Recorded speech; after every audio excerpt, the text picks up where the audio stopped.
नमस्कार दोस्तों, राज कॉमिक्स की ये प्रेजेंटेशन इच्छा और धारी आप लोगों को बहुत पसंद आने वाली है।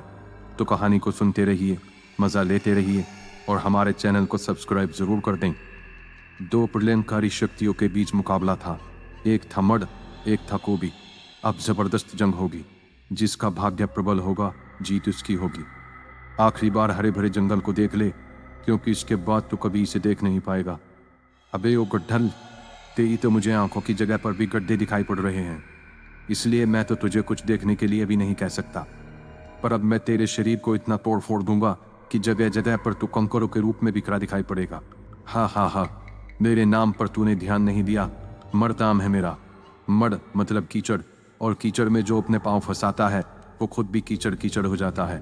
मैं जब चाहूँ ना, सिर्फ अपने शरीर को मड में बदल सकता हूँ, बल्कि जब चाहे किसी को भी कीचड़ से लथपथ करके उसको चट्टान की तरह कठोर बना सकता हूँ।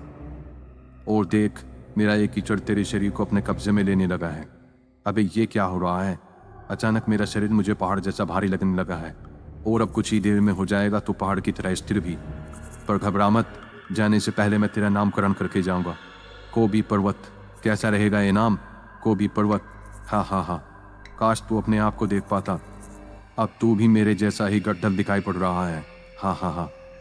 अबे तेरी ऐसी की तैसी। अबे ओ गड्ढल, कोबी को पर्वत बनाएगा तू?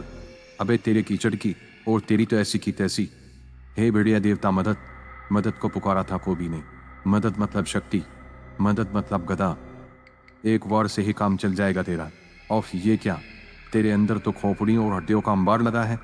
समझ गया, ये सब तेरे शिकार हुए होंगे, पर अब तू मेरा शिकार हो गया। शिकार कोबी को ही होना था। ओ, तो तू था उस चट्टान के अंदर। तू ही है असली मर्द।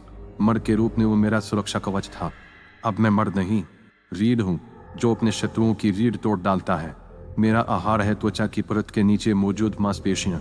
उफ, गदा चलाने के लिए अब मैं अपना हाथ भी नहीं घुमा पा रहा।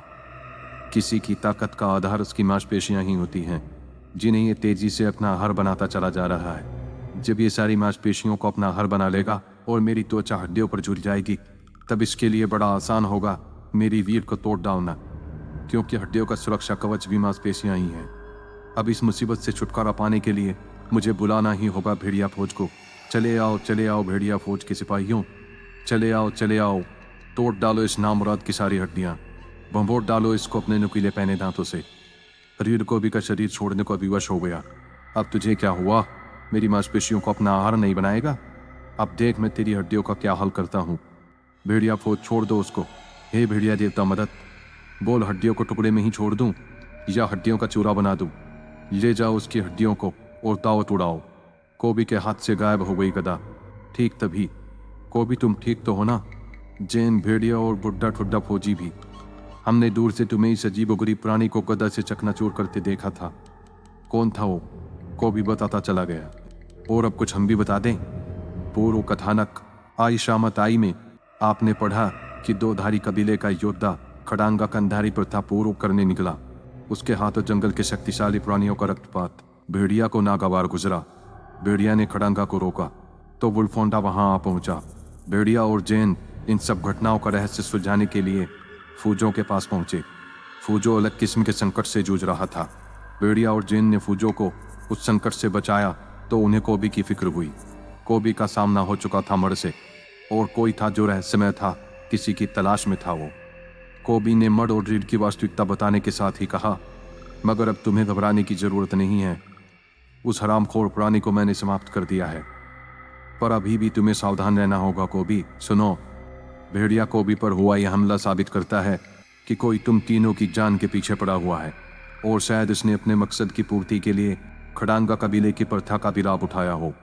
अन्यथा खड़ांगा इस मामले में मुझे बिल्कुल अलग लग रहा है, क्योंकि वुल्फोंडा, शाखा और मड जैसी आक्रमणकारी शक्तियां खड़ांगा से पूर्णतया भिन्न हैं। ये सब घटनाएं मुझे भयभीत कर रही हैं भेड़िया। बार बार वो स्वप्न मेरी आंखों के आगे आ रहा है जिसमें मैंने सन की मौत देखी थी और तुम्हें और कोबी को किसी अन्य शक्ति के साथ फिर से एक होते देखा है। इन आक्रमणों का भला तुम्हारे स्वप्न से क्या संबंध हो सकता है? तो फिर भेड़िया, ऐसे आक्रमणों से किसी को क्या लाभ होगा? क्या तुम भेड़िया हो? तुम कौन हो? धारी नाम है मेरा। मगर ये कैसे हो सकता है? मैं तो जिस भेड़िया की खोज कर रहा था मेरी कल्पना में वो प्राणी पशु भेड़िया होना चाहिए था। मैं उसको उन्हीं तरीके से खोज रहा था जिन तरीकों से शिकारी खोजा करते हैं, यानी उसकी गंध से, राह में झड़ते हुए उसके बालों से, उसके बैठने से बने गड्ढों से, उसके उस स्थान से उठकर जाने से, वहां छूटी उसके शरीर की ऊष्मा से। मगर तुम तो पशु भेड़िया के स्थान पर मानव भेड़िया निकले, इसलिए पहले मेरे संशय का समाधान करो कि क्या तुम वही भेड़िया हो जिसकी आयु 50,000 वर्ष से भी अधिक है, और क्या तुम ही हो वो भेड़िया जो फोबोस और मोबोस की शक्ति के प्रभाव से 2 शरीरों में बट गया था। हाँ, तुम जो कह रहे हो वो सच है, मैं वही भेड़िया हूँ। मगर तुम ये सब कैसे जानते हो? तो फिर मुझे तुम्हारी ही तलाश थी। तुम्हारी जान खतरे में है।